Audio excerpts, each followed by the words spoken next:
Alright, so I had an error happen to me, so I have to redo this one, so I apologize if I sound different.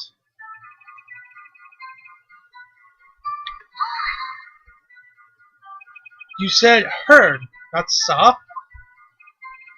Yes, heard. All I saw was the body lying there. I didn't think to look at anything else. At least upon my watch. Isn't that a little strange? So you're saying you heard something, but if you were so shocked by the body, you wouldn't hear anything at all. The witness did say he actually heard the time. It's ludicrous to suggest he wouldn't hear anything. I have to agree with the prosecution.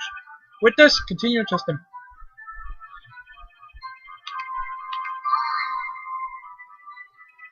Are you sure it was a television and not a radio? Well, no, I guess it might have been a radio. Incidentally, there was no radio on the premises. There was only one large television. Right. I can't put my finger on it, but something about this seems fishy. Something about hearing the television. The witness has testified. He heard the time.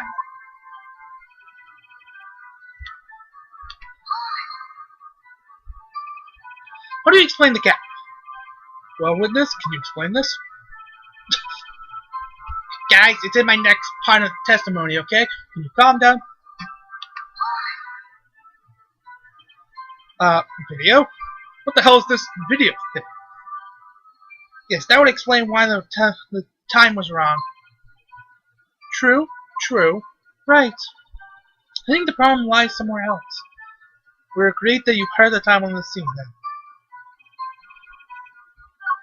Oh, whoops. I want to press him on that. Are you sure that voice you heard said it was 1 p.m.? Yes, I can practically hear it now. It was quite clear. Mr. Payne, has the prosecution verified the testimony? My apologies, Your Honor. I, too, have only just learned that the witness heard the time. Oh, I'm really sorry. I only remembered it just now.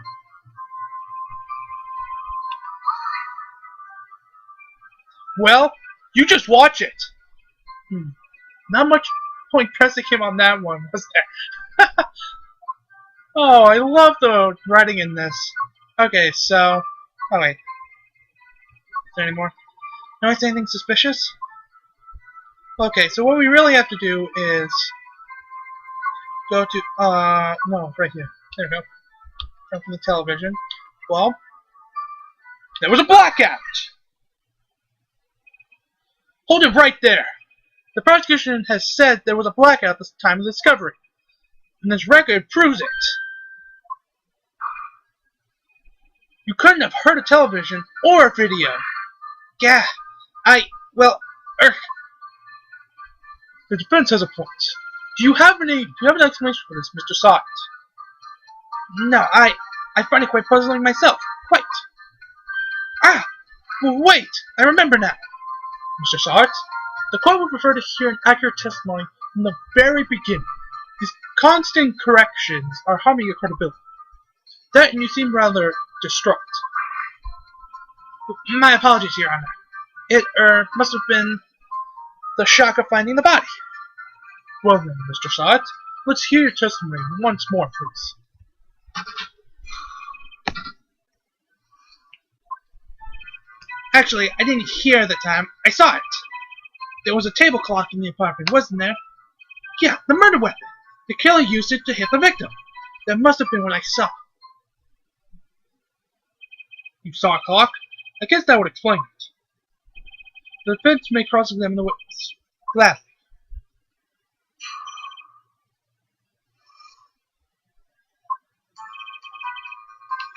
Did you hear it or see it?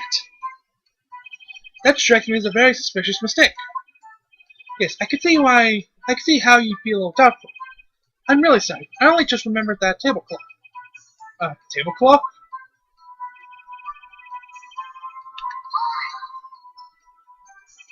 Table clock? Was there a clock in that scene? This is the first I've heard of it.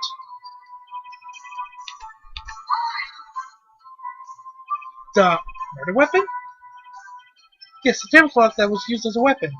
That's what I said. Did you doze off in the middle of my testimony or something? Something's fishy here.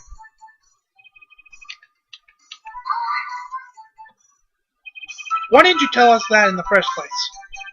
I guess it just slipped my mind. I'm not really sure how it happened myself. The witness says he saw the table clock. End of story.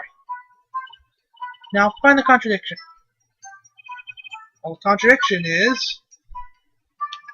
Hold on, that's not it. There we go.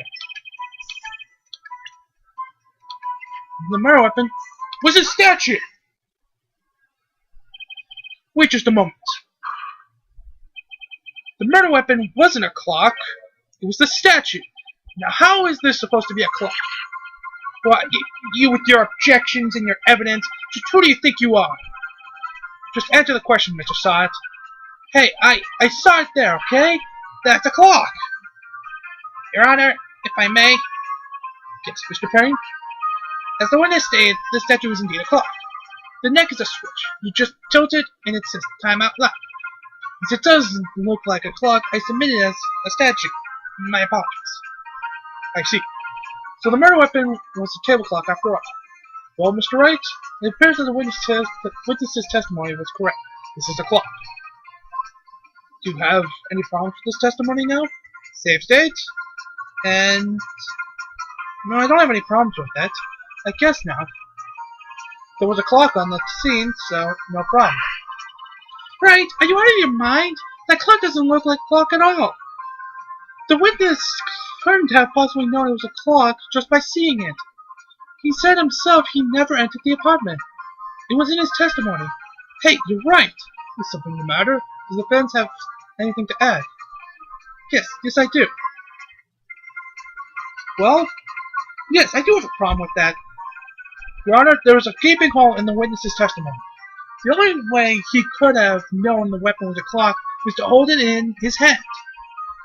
Yet the witness testified that he never entered the apartment. Clearly a contradiction. Indeed. The witness knew it was a clock because he knew the victim. Tell me, isn't it true that you knew the victim? In fact, you were one of her sugar daddies. Be frank with us, Mr. Sott. Frank. Frank? I'm always frank. I'm always frank. Your Honor, we have complete records of the victim's relationships. Mr. Frank's side does not appear anywhere. Huh? Oh, really? Please, Mr. Wright, is hot the best response you can muster up? Try to refrain from making off-the-cuff accusations in the future. Yes, Your Honor. Let me think this over. Because he went into the apartment. You're lying. You were inside the apartment on the day of the murder. Oh yeah? Prove it. Prove I was there. I'll do better than that. I'll prove that you were the one that killed her. You struck her with that clock, and the shock of the blow triggered the clock's voice. That was the sound you heard. Order in the court. Intriguing. Please continue, Mr. Wright. Yes, Your Honor. Mr. Sott, the sound must have left quite an impression on you. Understandable, since the murder weapon spoke just as you hit the victim. That voice was burned into your mind. That's why you were so certain about the time. Well, what's the meaning of this? This is all baseless conjecture. Baseless? There's Sparta! Just look at the witness's face! With the witness care to elaborate. Did you strike the victim with the clock? That day, I never. Look, the clock, I heard, no, I mean, I saw, yeah! I love Phoenix's face during that. He's just like, really? Shut up! I hate you! It was him, I tell you, I saw him! He killed her, and he should burn! Burn! Give him death! Order! Order in the court, I say. Your Honor, a moment, please. There isn't a shred of evidence supporting the defense's claims. Mr. Wright, Your Honor, you claim the sound the witness heard came from the clock. Do you have any evidence? The whole case is riding on this. I better think it through carefully. Yes, Your Honor. The sound Mr. Sawyer heard was definitely the clock. The fact that it's clear if you simply... Save state. Here are your lives, by the way. You have 5. Lose all 5, it's game over. If they appear, that means you can fuck up and get a penalty. So, obviously, it's examine the clock's batteries. All you have to do is examine the batteries. Indeed, the batteries are in the right way. The clock seems to be working fine. What exactly do you mean, Mr. Wright? Yes, the clock was working fine. Yes, and... I'm sorry.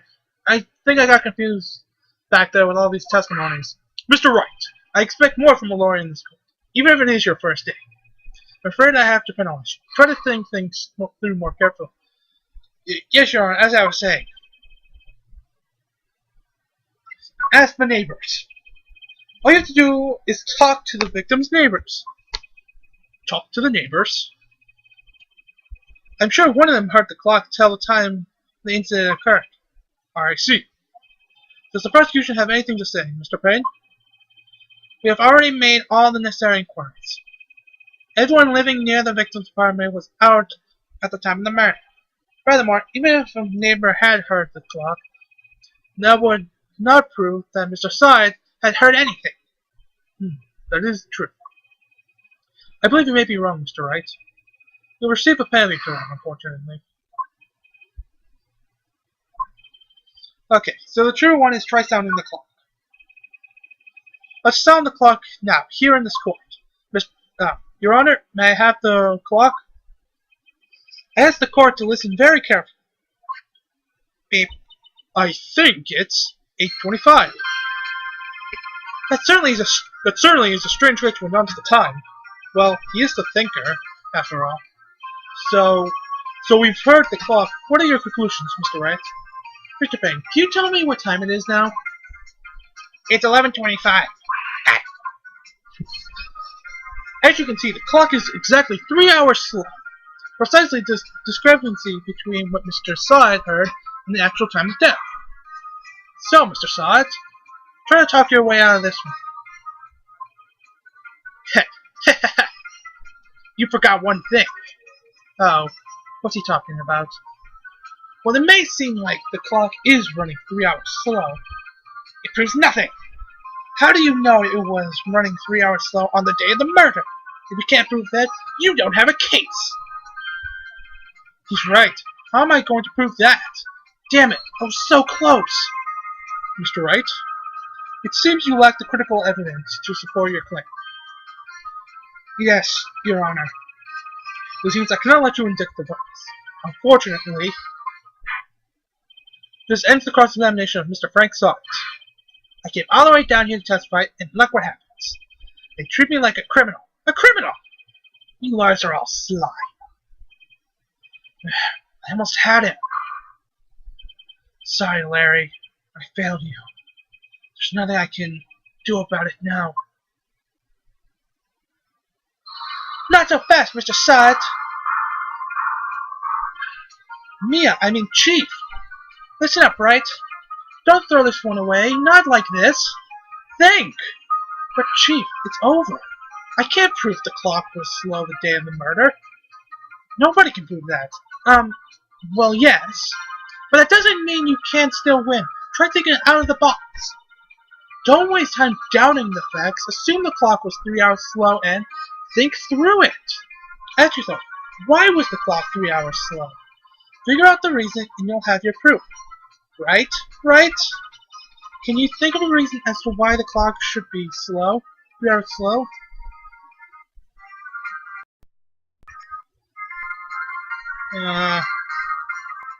No, I don't have a reason. How am I supposed to know that? I know you can figure it out. There must be some evidence in the court record. Something that can show why the clock was 3 hours slow. Find it and you won't have a court to stand on. Mr. Wright? Yes, Your Honor. You see the clock was already running slow on the day of the murder. Do you have any evidence to prove this? This is it. All or nothing. Yes, Your Honor. I believe I have the evidence that can prove my claim.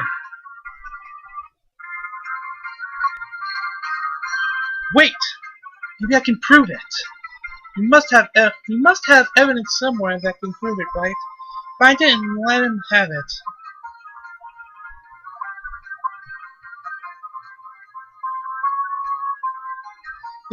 There's a piece of evidence in the forward that can prove my claim without doubt.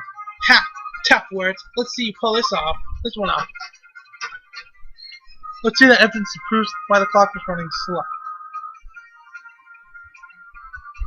Well, it's the passport.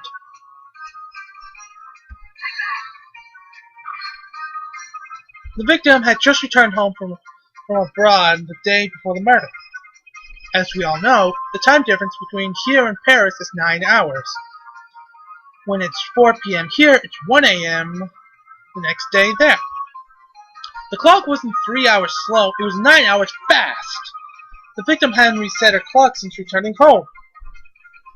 Up to when the time you heard when you struck her dead in her apartment was wrong. Proof enough for you, Mr. Side? Or should I say, Mr. Did It? Yeah. Rabies! No! No! Rabies! Also, where the hell did he go? Order! Order, I say! Well, this case has certainly turned out differently than we all expected. Mr. Bang, your client? He was arrested and has been taken away, Your Honor. Very well. Mr. Wright? Yes, Your Honor? I have to say, I'm impressed. I don't think I've ever seen someone complete a defense so quickly and find the true culprit at the same time. Thank you, Your Honor. At this point, this is only a formality, but the court finds the defendant, Mr. Larry Butts, not guilty. Confetti! Woo! Yeah! And with that, the court is adjourned.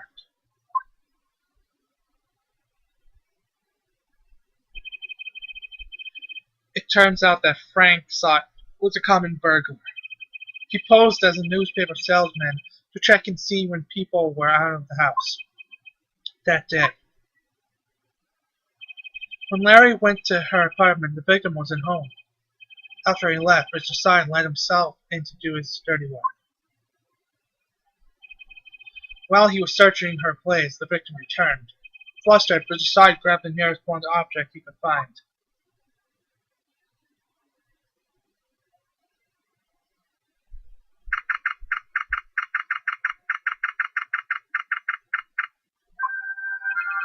Whew. I still can't believe we won. Right! Good job in there. Congratulations. Thanks, Chief. I owe it all to you. Not at all. Not at all. You fought your own battles in there. It's been a while since I've seen a trial end on such a satisfying note. Never seen the Chief looking this happy. If she's this glad, imagine how Larry must feel. My life is over. Larry, you're supposed to be happy. What's wrong now? Aw, Nick. Don't worry about me. I'll be dead and gone soon. Good. Wait, no! I mean bad. Bad, bad, bad. Larry, you're innocent. The case is closed. But my Cindy Wendy's gone, man. Gone forever. Larry, she was a... Nah, never mind. Congratulations, Harry. Harry? Yes, you! I can practically see the headlines now. Harry Butts. Innocent. Thanks. I really owe you one.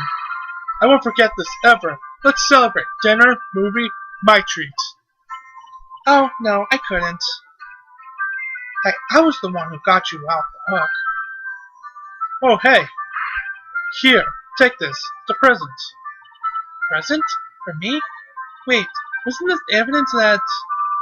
Actually, I made this clock for her. I made one for her and one for me. Wait, really? You made this? Well, thank you. I'll keep it as a memento. Yo, Nick. Can you believe it? I was so into that chick. And she was just playing me for a fool. Don't that make you want to just cry? Larry, are you so sure? Excuse me? I think she's got quite a lot of you in her own way. Nah, you don't gotta sympathize with me. It's okay. Oh, I'm not just sympathizing, really. Isn't that right? Right? No, that really pains me when she says right and then his name. Don't you have something to show your friend? Something that proves how she felt about him? Oh, yeah, right. What the heck is she talking about? Well, it's gotta be the statue. Even when he's handing like something to his friend, it's like, take that! Check this out, Larry. Proof positive you weren't just some chump to her. Huh? Huh? Where'd you get that clock? This is the clock you made for her, Larry. She took it with her when she traveled. She probably just needed a clock, that's all. You think so? It's a pretty heavy clock to take traveling. Well, think of it when you will. Hey, Nick. I'm glad I asked you to be my lawyer. Really, I am. Thanks. Hope that made him feel a little better. Right? Hope you see the importance of evidence now. Also, hopefully you realize things change depending on how you look at them. People too. We never really know if our clients are guilty or innocent. All we can do is believe in them. And in order to believe in them, you have to believe in yourself. Right? Listen, learn, grow strong. Never let go of what you believe in. Never. Well, I think our work here is done. Shall we be off? Yeah, I guess so. Say, how about dinner? On me? We'll drink a toast to innocent butts. Yeah. Oh, speaking of Harry, you were saying part of why you became a lawyer was because of him. Yeah, part at least. You'll have to tell me more about it sometime. Maybe over drinks? And so my first trial came to a close. Larry slapped me on the back and said, "Gee, Nick, I'm glad to have friends. But I'm pretty sure he's not going to pay me, unless you count the clock he gave Maya." I didn't know it then, but that clock was soon going to be at the center of another incident. And my promise to tell Chief about me and Larry would be one promise that I wouldn't be able to keep. The end.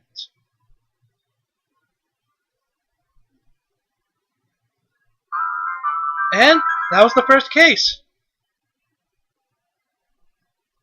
So, in the next episode, we'll try out episode 2, Turnabout Sisters. Until then, stay out of trouble, or else Phoenix may not be able to help you. Bye!